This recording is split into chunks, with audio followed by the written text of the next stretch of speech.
देखिए कल हमने आपको बताया था बहुलक के बारे में। बहुलक का वर्गीकरण हम आपको पढ़ा रहे थे और जो भी आपको यहाँ पे लिखाया जा रहा है आप उसको साथ ही साथ नोट करते जाएं और जो भी आपकी परेशानियाँ हैं, जो भी दिक्कतें हैं उनको बता दें कमेंट बॉक्स में। उनका सॉल्यूशन आपको नेक्स्ट डे कर दिया जाएगा, बशर्ते आप साथ ही साथ उतारते जाएं जो पढ़ाया जा रहा है। देखिए कल हमने बताया था बहुलक के बारे में, थोड़ा बहुत बताया था। बहुलक का वर्गीकरण चल रहा था। बहुलक का जो वर्गीकरण है, बहुलक का वर्गीकरण, कल इसके बारे में बात कर रहे थे अपन। बहुलक का जो वर्गीकरण है वह 6 प्रकार से किया जाता है। इसमें से हमने आपको 6 प्रकार बता दिए थे। प्राप्ति स्रोत के आधार पर पहला है, दूसरा संरचना के आधार पर, तीसरा संघटक या एकलक इकाइयों के आधार पर, चौथा आणविक गुणों के आधार पर, पांचवा तापमान व्यवहार के आधार पर और छठवां है संश्लेषण या बहुलकन के आधार पर। तो पहले टाइप के बारे में मैंने बता दिया था कि पहला वर्गीकरण है प्राप्ति स्रोत के आधार पर। ये मैंने आपको कल समझा दिया था। प्राप्ति स्रोत के आधार पर ये 3 भागों में बांटा गया है। प्राकृतिक बहुलक, दूसरा अर्ध संश्लेषित बहुलक और तीसरा होता है संश्लेषित बहुलक। इन तीनों के बारे में मैंने आपको बता दिया था और कल मैंने एग्जाम्पल भी इनके बता दिए थे। अब बात करते हैं संरचना के आधार पर वर्गीकरण। संरचना के आधार पर बहुलक को 3 भागों में ही बांटा गया है। दूसरा है संरचना के आधार पर। संरचना के आधार पर बहुलक को 3 भागों में बांटा गया है। पहला हम बता रहे थे, पहला जो बहुलक है वो रेखीय बहुलक है। रेखीय बहुलक जिसे कहते हैं लाइनर पॉलीमर। Liner polymer. दूसरा होता है इसमें साखी श्रृंखला बहुलक और तीसरा होता है तिर्यक बंध या जाल युक्त या क्रॉस बंधित, जिसे नेटवर्क पॉलीमर भी कहते हैं, वो तीसरा टाइप है। पहले हम देखिए इसके बात करते हैं रेखीय बहुलक के बारे में। इसको हम थोड़ा बहुत बताया था, कल दोबारा बता रहा हूँ। रेखीय बहुलक जैसा कि नाम से स्पष्ट है, रेखीय रेखा। इस प्रकार के बहुलक में एकलक इकाइयां जो होती हैं आपस में जुड़कर सीधी तथा दीर्घ श्रृंखला बनाती हैं, जिन्हें बहुलक श्रृंखला कहते हैं। इस प्रकार के बहुलक में एकलक इकाइयां आपस में जुड़कर सीधी तथा दीर्घ श्रृंखला बनाती हैं। इस प्रकार के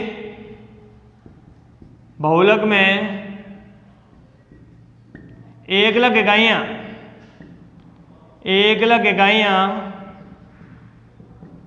जुड़कर सीधी तथा दीर्घ श्रृंखला बनाती हैं। दीर्घ श्रृंखला बनाती हैं और ये एकलक इकाइयां जब आपस में जुड़ जाती हैं, जो कि सीधी तथा दीर्घ रूप में जुड़ती हैं, जिन्हें कहते हैं बहुलक श्रृंखला। जिन्हें बहुलक श्रृंखला कहते हैं, बहुलक श्रृंखला कहा जाता है। अब होता क्या है कि जब एकलक इकाइयां आपस में जुड़कर सीधी तथा दीर्घ श्रृंखला बनाती हैं, जिन्हें बहुलक श्रृंखला कहते हैं, इनकी जो संरचना होती है ये आपस में सुव्यवस्थित होकर एक सुसंगुलित संरचना बनाती हैं। इनकी जो संरचना इस प्रकार से होती है, देखिए इस प्रकार से इनकी संरचना होती है। ये एकलक इकाइयां इस प्रकार से जुड़कर एक सीधी तथा दीर्घ श्रृंखला बनाती हैं। इस प्रकार से ये आपस में जुड़कर सीधी तथा दीर्घ श्रृंखला बनाती हैं। ये आपस में कनेक्ट होती हैं यहाँ पे। इस प्रकार ये एकलक इकाइयां हैं और आपस में जुड़कर सीधी तथा दीर्घ श्रृंखला बनाती हैं, जिन्हें हम बहुलक श्रृंखला कहते हैं। ये बहुलक श्रृंखला होती हैं, बहुलक श्रृंखला। ये बहुलक श्रृंखला होती हैं। अब देखिए ये आपस में सुव्यवस्थित होकर एक सुसंतुलित संरचना बनाती हैं, क्योंकि ये जो लाइन आप देख रहे हो, ये लाइन इसके ऊपर और ये इसके ऊपर आसानी से क्या हो जाती है, व्यवस्थित हो जाती है। यानी कि ये एक ऐसे परत ही है, एक दूसरे को उसमें ढक लेती हैं, जिससे इनका जो आयतन है वो कम हो जाता है। इनका आयतन जो होता है, आयतन यानी वॉल्यूम जो होता है वो कम हो जाता है, और इनके बीच प्रतिकर्षण जो होता है, रिपल्सन जो होता है, वो भी कैसा होता है, कम हो जाता है। रिपल्सन भी, प्रतिकर्षण भी कैसा हो जाता है, कम हो जाता है, जिसके कारण इनमें कुछ प्रॉपर्टीज, जैसे इनका घनत्व होता है, घनत्व है, गलनांक है, मेल्टिंग पॉइंट है, और तनन सामर्थ्य, ये तीनों गुण जो होते हैं, ये तीनों गुण उच्च हो जाते हैं, ये तीनों गुण अधिक हो जाते हैं। इस प्रकार का बहुलक जो होता है एक रेखीय बहुलक कहलाता है। दोबारा सुनिए, इस प्रकार के बहुलक में एकलक इकाइयां आपस में जुड़कर सीधी तथा दीर्घ श्रृंखला बनाते हैं, जिन्हें बहुलक श्रृंखला कहते हैं। ये एकलक इकाइयां आपस में जुड़कर सीधी तथा दीर्घ श्रृंखला बनाती हैं। ये इनकी संरचना है, इस बहुलक की संरचना है, जिन्हें बहुलक श्रृंखला कहते हैं। ये आपस में एक सुव्यवस्थित सुसंकुलित संरचना बनाती हैं, क्योंकि ये एक दूसरे को आपस में ढक लेती हैं, जिससे इनका वॉल्यूम जो होता है वो कम हो जाता है। इनमें रिपल्सन जो होता है वो भी कम होता है।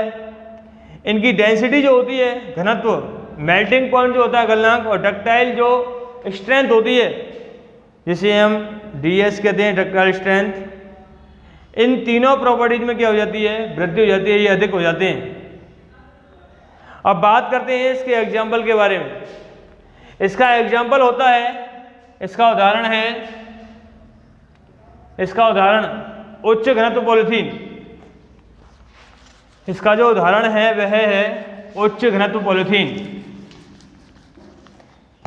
इसके एग्जाम्पल हैं उच्च घनत्व पॉलीथीन, इसे कहते हैं HDP।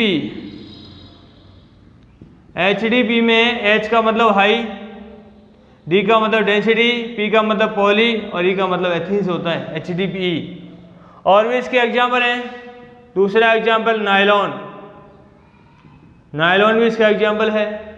तीसरा एग्जाम्पल इसका पॉलिएस्टर, पॉलिएस्टर, पॉलिएस्टर भी क्या है, इसका एक एग्जाम्पल है। ये तो PVC भी है। ये इसके क्या हैं, एग्जाम्पल हैं। ये बहुलक कहलाता है क्या, रेखीय बहुलक। तो हो गया संरचना के आधार पर पहले बहुलक के बारे में हमने आपको बता दिया है। पहला जो बहुलक है वो रेखीय बहुलक है, जिसे हम लाइनर पॉलीमर कहते हैं। ये इसकी संरचना थी, अभी जो बनाई थी। अब बात करते हैं दूसरे प्रकार के बारे में। संरचना के आधार पर इसका दूसरा टाइप है शाखित, शाखित श्रृंखला बहुलक। दूसरा है शाखित श्रृंखला बहुलक।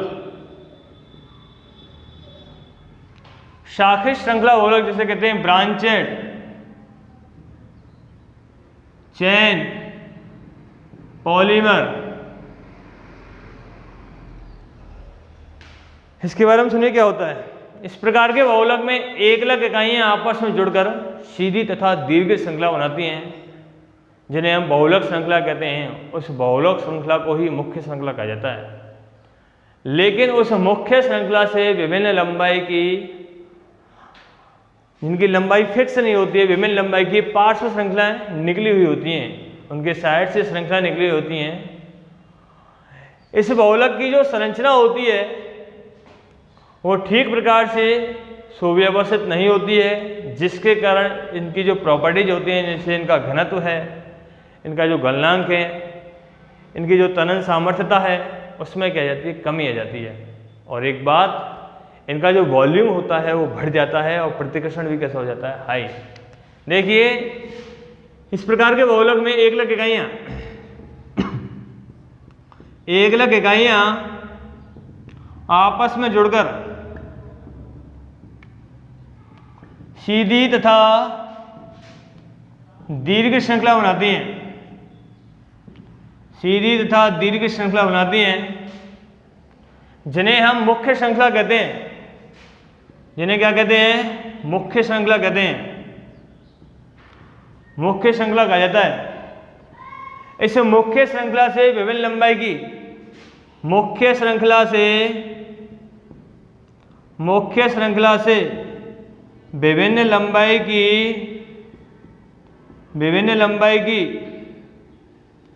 पार्श्व श्रृंखलाएं निकली हुई होती हैं, निकली हुई होती हैं, जिन्हें शाखित श्रृंखला कहते हैं, जिन्हें शाखित श्रृंखला कहा जाता है, जिन्हें शाखित श्रृंखला कहा जाता है।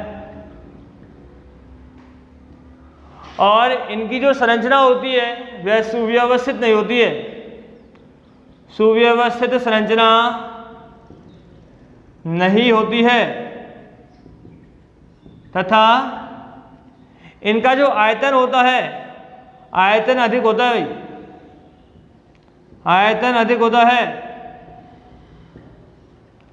तथा प्रतिकर्षण भी कैसा होता है, अधिक होता है, प्रतिकर्षण भी अधिक होता है। इनमें प्रतिकर्षण भी कैसा होता है, अधिक होता है, जिसके कारण इनमें जो प्रॉपर्टीज होती हैं जैसे घनत्व है, उसके बाद गलनांक है, तनन सामर्थ्य है, तनन सामर्थ्य है, इनमें कमी आ जाती है। ये तीनों प्रॉपर्टीज कम हो जाती हैं, इनमें कमी हो जाती है, में कमी हो जाती है।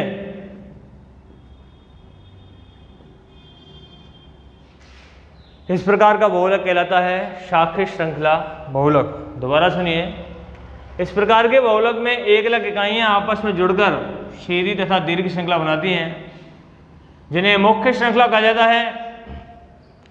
मुख्य श्रृंखला से विभिन्न लंबाई की पार्श्व श्रृंखला निकली हुई होती हैं, जिन्हें शाखित श्रृंखला कहते हैं, इसलिए इसका नाम है शाखित श्रृंखला।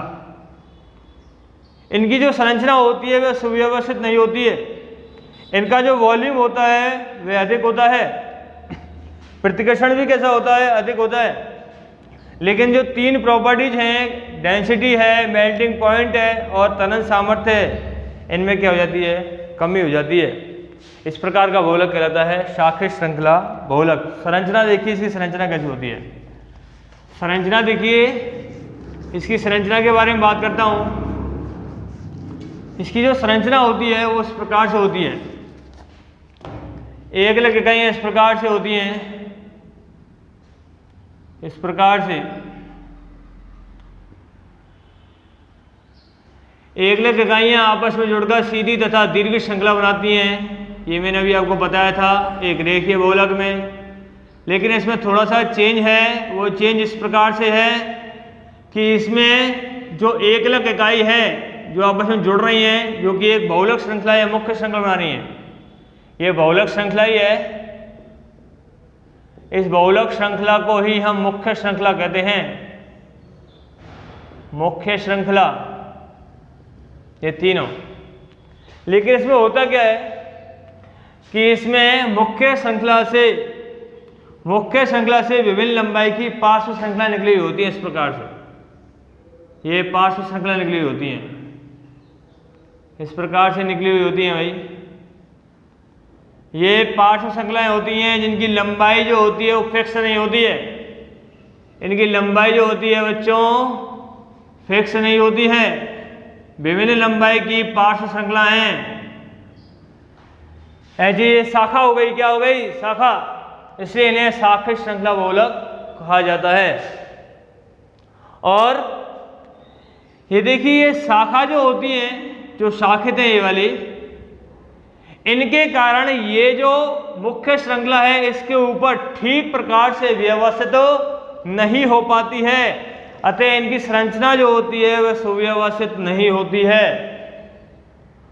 और इनके कारण इसका जो आयतन है वह भी कैसा हो जाता है, अधिक हो जाता है। इनके कारण इनमें प्रतिकर्षण भी कैसा होता है, अधिक होता है, जिसके कारण इनकी जो प्रॉपर्टीज, तीन प्रॉपर्टीज हैं, घनत्व है, गलनांक है, तनन सामर्थ्यता है, उनमें क्या जाती है, कमी आ जाती है। इस प्रकार का बहुलक कहलाता है शाखित श्रृंखला बहुलक। समझ में आ गया होगा आपके। अब बात करते हैं इसके उदाहरण के बारे में। इसके जो एग्जाम्पल हैं मोस्ट है, इसका जो पहला एग्जाम्पल है वो इस प्रकार से है। पहला जो एग्जाम्पल है सापेक्ष श्रृंखला बहुलक का वह है निम्न घनत्व पॉलीथीन। निम्न घनत्व पॉलीथीन जिसे कहते हैं LDP, लो डेंसिटी पॉलीथीन। दूसरा एग्जाम्पल है ग्लाइकोजन, ग्लाइकोजन। और तीसरा एग्जाम्पल है एमाइलोपेक्टिन, एमाइलोपेक्टिन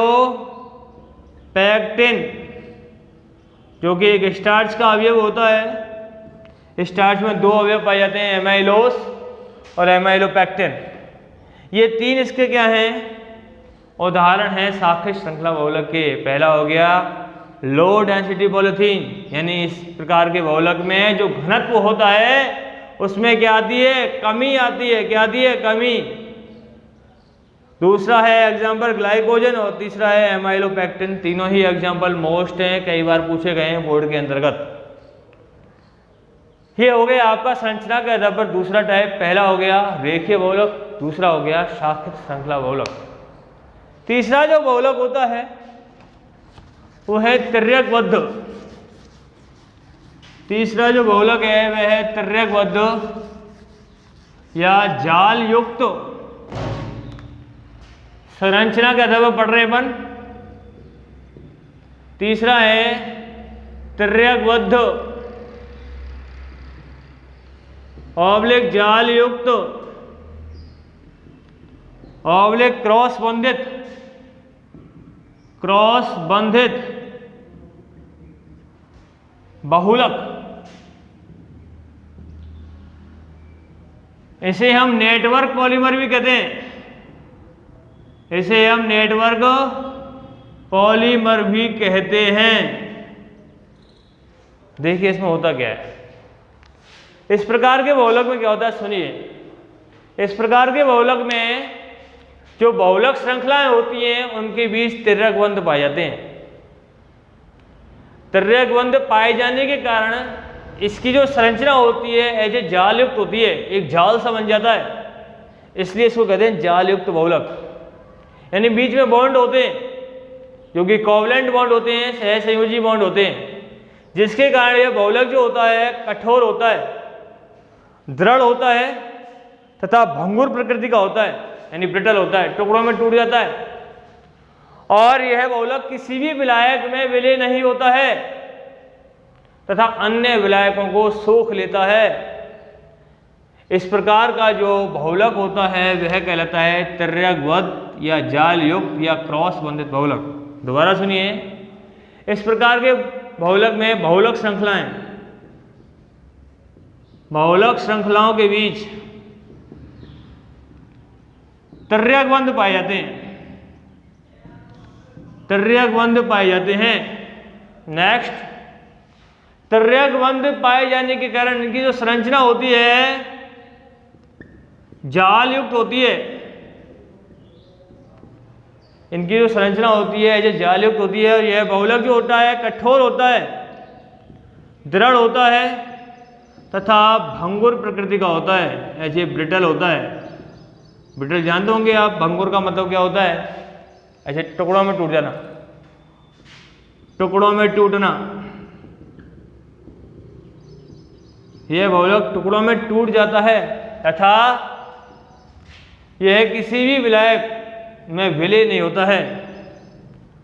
किसी भी विलायक में विलय नहीं होता है, विलय नहीं होता है तथा अन्य विलायक को सोख लेता है। अन्य विलायक को सोख लेता है। इसकी जो संरचना होती है वो इस प्रकार से होती है। संरचना मैं आपको बना के बता रहा हूं, ये उतार लिया होगा आपने। आगे देखिए संरचना इसकी कैसे होती है। इसमें देखिए बहुलक श्रृंखला जो होती है, बहुलक श्रृंखला क्या होती है मैंने अभी आपको बताया था। इस प्रकार संरचना होती है। इसका हम स्ट्रक्चर बना रहे हैं इस प्रकार से। ये बहुलक श्रृंखला है तीनों क्या है? ये बहुलक श्रृंखला।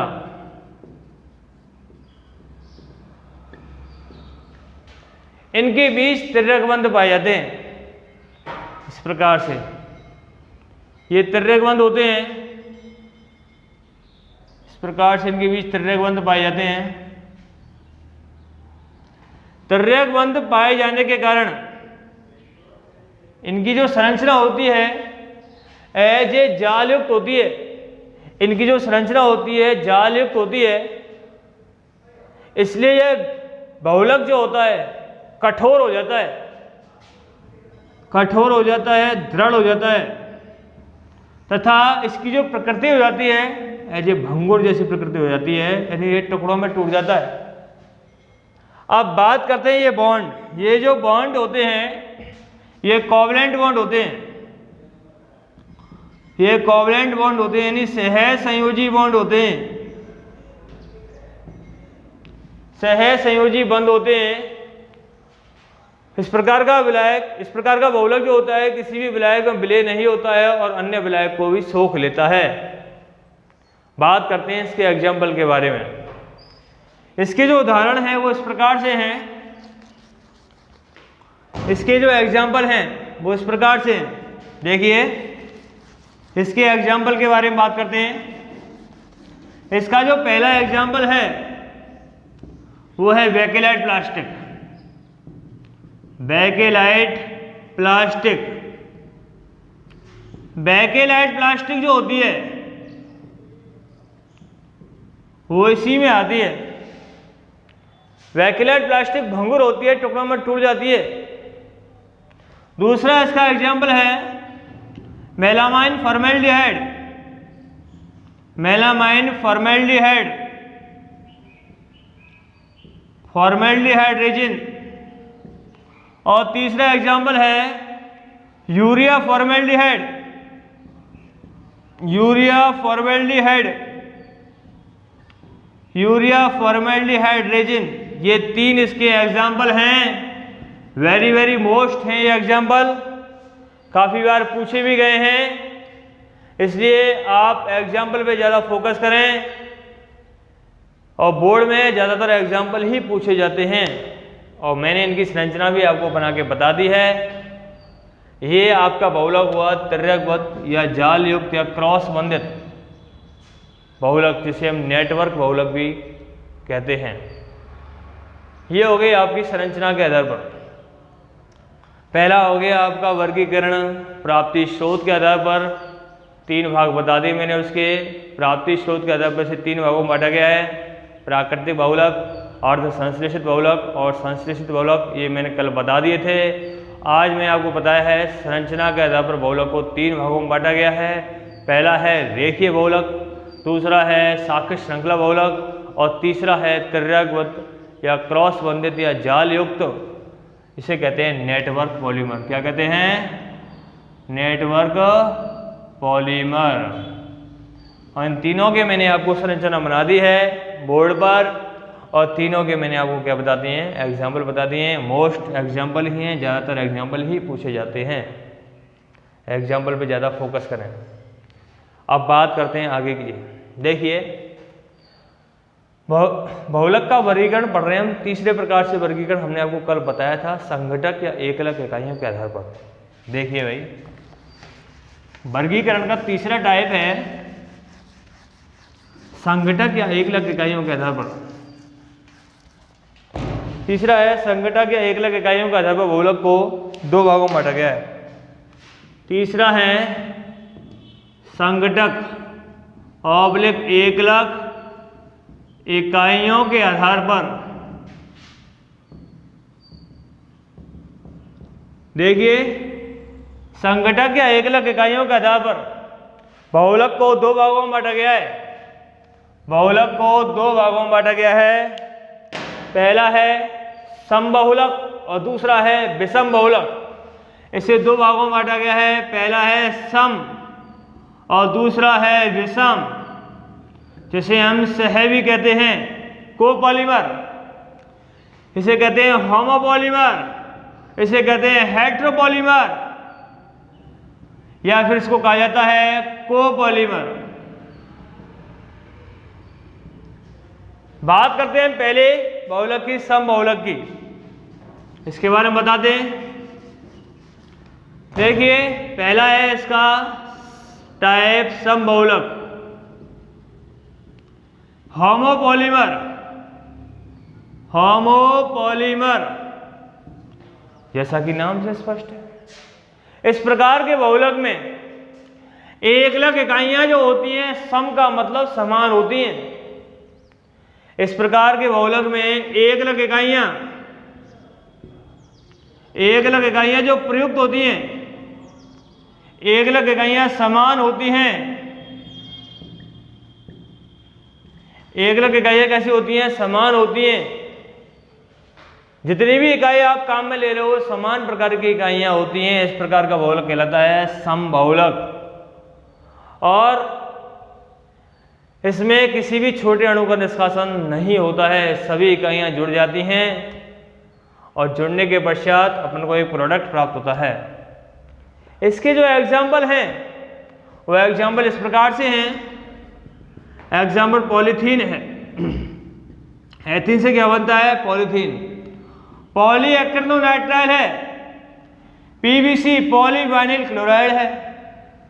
पॉलीप्रोपीन है, पॉलीप्रोपीन।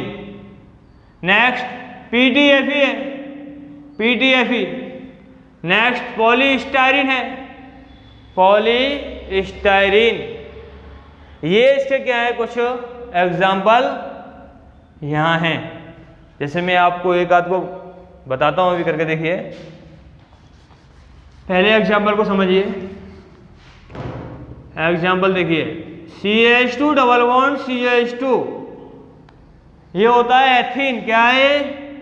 एथीन है, जो कि एक मोनोमर है। कल बताया था मैंने आपको, ये एथीन है। इसका हम पॉलीमराइजेशन करते हैं। इसको उच्च ताप और दाब पर ऑक्सीजन की उपस्थिति में क्या करते हैं? गर्म करते हैं। इसका एक पाई बॉन्ड जो होता है ऊपरी एक होता है। अब यहाँ पे मैं एन का ही काम में ले रहा हूँ। एन का मतलब मैंने आपको कल बताया था। यहाँ एन का क्या है? एन बहुलक में प्रयुक्त होने वाली एकलक इकाइयों की संख्या है, या फिर इसे कहते हैं बहुलकीकरण की मात्रा। एन की वैल्यू आप 1 से लेकर अनंत तक कुछ भी मान सकते हैं, लेकिन आपको यहाँ कोई भी संख्या नहीं रखनी है। आपको एन को एन ही मान के चलना है। माना एन की जगह एन बराबर में 5 लूँ, तो ऐसे एथीन यहाँ पे कितने हो गए? 5 ही तो हो गए। तो एकलक इकाइयाँ जो हैं ये वाली, ये 5 हो गई, तो 5 इकाइयाँ समान ही तो है, इसलिए कौन सा बहुलक है? ये समबहुलक। अब देखिए इसको गर्म करते हैं। इसका पाई बॉन्ड ब्रेक होता है। एक हाफ बॉन्ड यहाँ पे लग गया, हाफ बॉन्ड यहाँ पे लग गया, प्राप्त हुआ CH2 single bond CH2, half bond का होल एन यहाँ पे लगा दिया एन। ये है एथीन, तो ये क्या बन गया? पॉलीथीन। यानी ये है मोनोमर, वो क्या है? पॉलीमर। यहाँ प्रयुक्त होने वाली एकलक इकाइयाँ जो हैं वो समान प्रकार की होती हैं, इसलिए इसको कहते हैं समबहुलक। एक ऐसा बहुलक जिसमें प्रयुक्त होने वाली एकलक इकाइयाँ समान प्रकार की होती हैं और प्राप्त होने वाले बहुलक का जो अणुभार है वह एकलक इकाइयों के अणुभार के योग के बराबर ही होता है। इसमें कोई सा भी छोटा अणु नहीं निकलता है। इस प्रकार का बहुलक कहलाता है समबहुलक।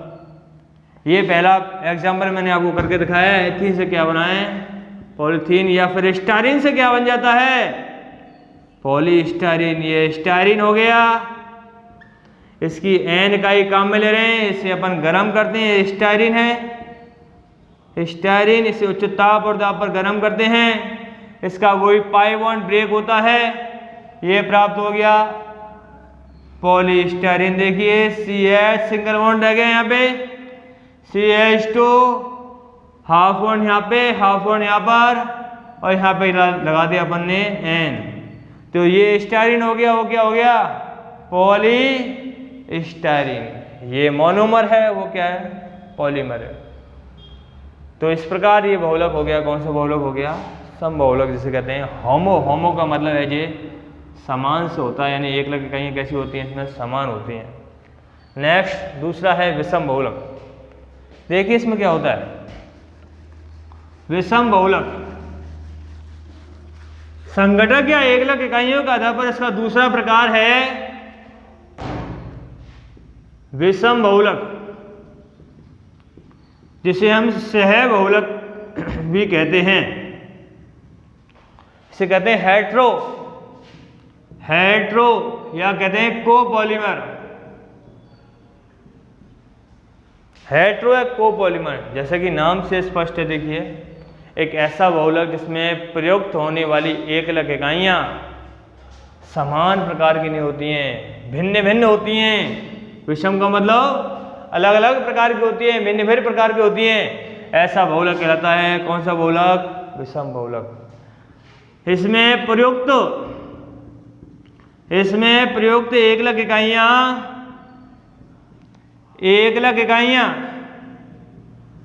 भिन्न भिन्न होती हैं। इसमें प्रयुक्त एकलक इकाइयाँ भिन्न भिन्न होती हैं।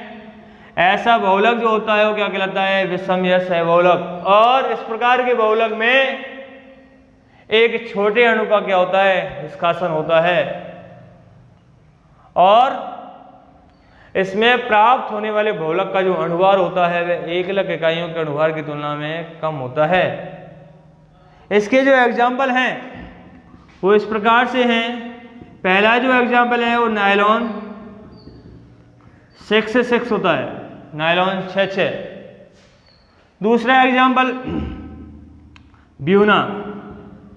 ब्यूना एन, जिसे NBR भी कहते हैं। तीसरा एग्जाम्पल ब्यूना एस, जिसे SBR भी कहते हैं। और भी एग्जाम्पल हो सकते हैं टेरिलीन, जिसे डेक्रॉन कहा जाता है।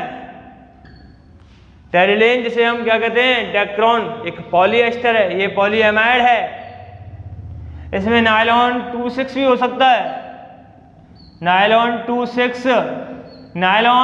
26 के अलावा नायलॉन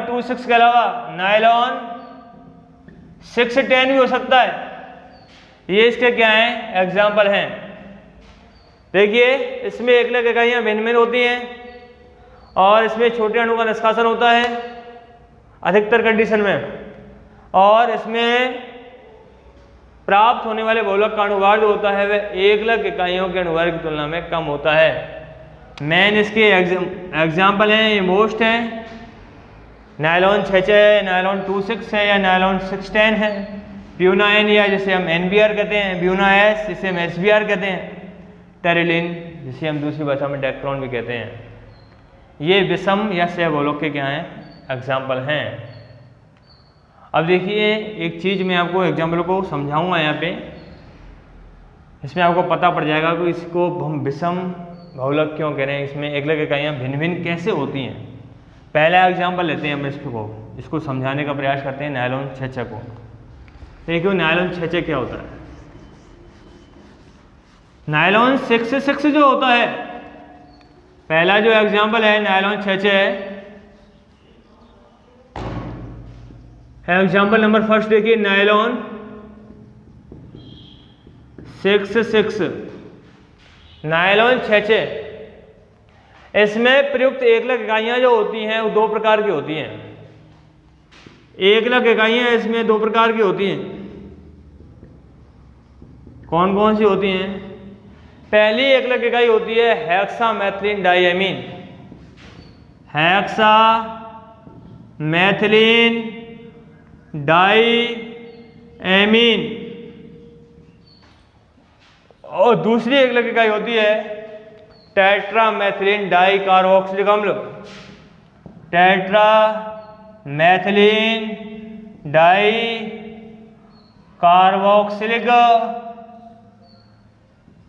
डाइकार्बोक्सिलिक अम्ल, जिसे हम एडिपिक अम्ल भी कहते हैं। क्या ये? एडिपिक अम्ल। इसमें काम में आने वाली जो एकलक इकाइयाँ होती हैं वह दो प्रकार की होती हैं। पहली है हेक्सामेथिलीन डाइएमीन और दूसरी है टेट्रामेथिलीन डाइकार्बोक्सिलिक अम्ल, जिसे हम एडिपिक अम्ल भी कहते हैं। वेरी मोस्ट क्वेश्चन कई बार पूछा गया है बोर्ड परीक्षा में कि नायलॉन 6 में काम में आने वाली या प्रयुक्त होने वाली एकलक जो इकाइयाँ होती हैं वह कौन कौन सी होती हैं। पहली है हेक्सामेथिलीन डाइएमीन और दूसरी है टेट्रामेथिलीन डाइकार्बोक्सिलिक अम्ल। इसको ना लिख के आओ तो इसको लिख के आ सकते हो एडिपिक अम्ल। अब देखिए संरचना देखिए इसकी कैसे बनती है। हेक्सामेथिलीन CH2 जो ग्रुप होता है वो मैथिलीन ग्रुप होता है। हेक्सा का मतलब 6 से हो गया, CH2 का होल 6, डाई का मतलब 2 से होता है, एमीन NH2 और यहाँ पे भी हो गया NH2। ये हो गया हेक्सामेथिलीन ग्रुप है। डाईएमीन हेक्सामेथिलीन डाईएमीन हो गया। और दूसरी एकलक इकाई है टेट्रामेथिलीन CH2 का होल 4 डाइकार्बोक्सिलिक अम्ल। कार्बोक्सिलिक अम्ल का सूत्र होता है COOH। डाई का मतलब इसमें 2 कार्बोक्सिलिक समूह जो है वो जुड़ेंगे, single bond COOH, single bond COOH। पहली एकलक इकाई हो गई हेक्सामेथिलीन डाइएमीन और दूसरी एकलक इकाई हो गई टेट्रामेथिलीन डाइकार्बोक्सिलिक अम्ल। इसकी N इकाई काम में ले रहा हूं मैं और इसकी भी N इकाई काम में ले रहा हूं। अपन का टॉपिक चल रहा है विषम या सहबहुलक। ये बात यहाँ पे क्लियर हो रही है क्योंकि इसमें प्रयुक्त होने वाली, अभी मैंने आपको बताया था कि इसमें प्रयुक्त होने वाली एकलक इकाइयाँ भिन्न भिन्न प्रकार की होती है। पहली एकलक इकाई हो गई ये वाली, इसकी संरचना ये रही आपके सामने, और दूसरी एकलक इकाई हो गई एडिपिक अम्ल जिसकी संरचना आपके सामने है। तो दोनों एकलक इकाइयाँ भिन्न भिन्न प्रकार की हैं। और एक बात और मैंने आपसे यहाँ पे कही थी, इसमें एक छोटे अणु का क्या होता है, निष्कासन होता है। अधिकतर कंडीशन में छोटा अणु निकलेगा और छोटा अणु या तो जल हो सकता है या फिर HCl हो सकता है या फिर NH3 अमोनिया हो सकता है या फिर कोई एल्कोहल हो सकता है। अब देखिए संरचना को हम पूरी करते हैं, इस अभिक्रिया को देखिए।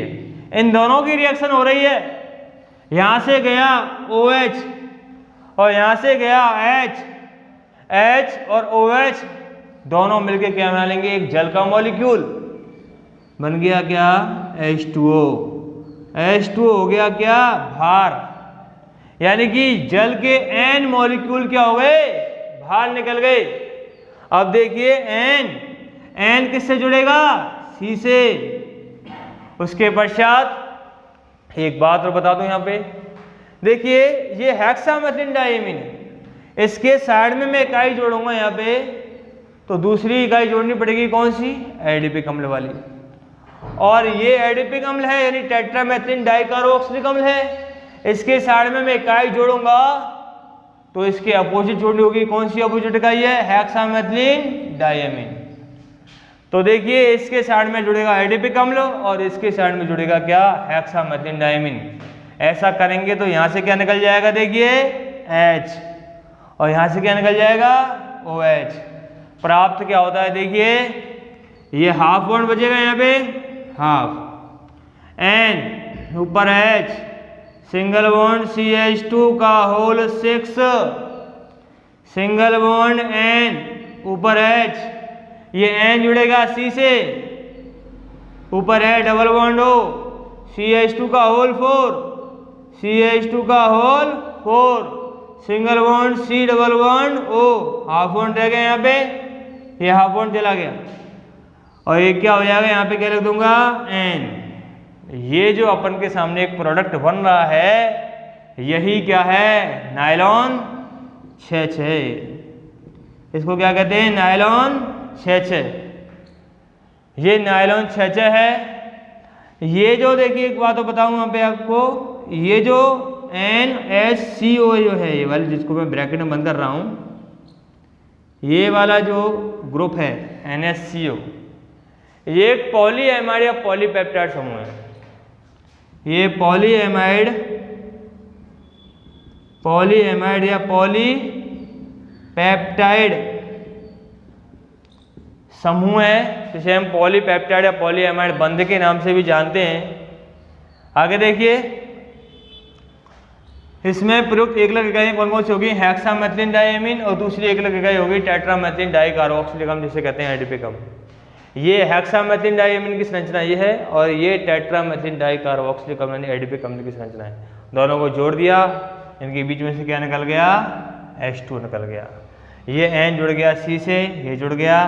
यहाँ पे इसके साइड में इकाई जोड़ेंगे तो कौन जोड़ेंगे? एडीपिक अम्ल। विपरीत इकाई जोड़नी है, अपोजिट जोड़नी है। इसके साइड में इकाई जुड़ेगी तो कौन जुड़ेगी? Hexamethylene diamine. ऐसा करने पर यहाँ से क्या निकल जाएगा? H और यहाँ से क्या निकल जाएगा? OH। यहाँ बैलेंस फ्री हो जाएगी। यहाँ पे अपन N लगा देंगे, अपन को क्या प्राप्त हो जाएगी? नायलॉन 6-6। नायलॉन 6-6 इसका नाम क्यों पड़ा? नायलॉन 6-6 क्यों कहते हैं इसको? क्योंकि इसमें प्रयुक्त होने वाली दोनों एकलक इकाइयों में कार्बन की जो संख्या है वह 6 तथा 6 है। कैसे? देखिए, यहाँ कार्बन देखिए, कार्बन की संख्या कितनी है? 6। और यहाँ दूसरी एकलक इकाई जिसे एडीपिक अम्ल कह रहे थे, यहाँ कार्बन की संख्या कितनी है? 4 कार्बन ये हो गए मैथिलीन समूह वाले और एक कार्बन येरा और एक गेरा। टोटल कार्बन कितने हो गए? 6 कार्बन। यहाँ पे भी कार्बन 6 हैं और वहाँ पे भी कार्बन कितने हैं? 6। इसलिए इसमें प्रयुक्त होने वाली दोनों एकलक इकाइयों में कार्बन की संख्या, कार्बन परमाणु की संख्या समान होती है। इस वाली एकलक इकाई में कार्बन परमाणु संख्या 6 है और इस वाली एकलक इकाई में कार्बन परमाणु संख्या कितनी है? 6। इसलिए इसको नायलॉन 6-6 नाम से जाना जाता है। ये यहाँ पे आपका नायलॉन 6-6 मैंने आपको कंप्लीट रूप से समझा दिया है। ये क्वेश्चन यहाँ पे बोर्ड में कई बार पूछा गया है कि नायलॉन 6-6 में प्रयुक्त होने वाली एकलक इकाइयों की नाम बताइए। तो नायलॉन 6-6 में प्रयुक्त होने वाली एकलक इकाइयों के नाम हैं हेक्सामेथिलीन डाइएमीन और टेट्रामेथिलीन डाइकार्बोक्सिलिक अम्ल। यदि आप इसको ना लिख के आओ कोई दिक्कत नहीं है, इसको क्या बोलते हैं? एडीपिक अम्ल भी लिख के आ सकते हैं। ये आपका आंसर क्या माना जाएगा? सही माना जाएगा। और ये पूरी इसकी क्या है? संरचना है। ये कहलाता है विषम या सहबहुलक। ये विषम या सहबहुलक कहलाता है। इसके एग्जाम्पल मैंने अभी आपके सामने लिखे थे, इसके 2-3 एग्जाम्पल और हैं। और ये जो NHCO ये जो बॉन्ड है ये पॉलीएमाइड या पॉलीपेप्टाइड बॉन्ड कहलाता है, या पॉलीपेप्टाइड या पॉलीएमाइड समूह भी कहते हैं इसको। इसको हम एक जैव मॉलिक्यूल पार्ट आएगा उसके अंतर्गत बताएंगे। ये मोस्ट है, यहाँ पे ये कई बार पूछा गया है बोर्ड में। ठीक, नेक्स्ट इसके बाद 3 एग्जाम्पल होने हैं NBr, SBr, टेरिलीन या डेक्रोन। इनको हम कल समझा पाएंगे। नेक्स्ट के लिए कल। धन्यवाद।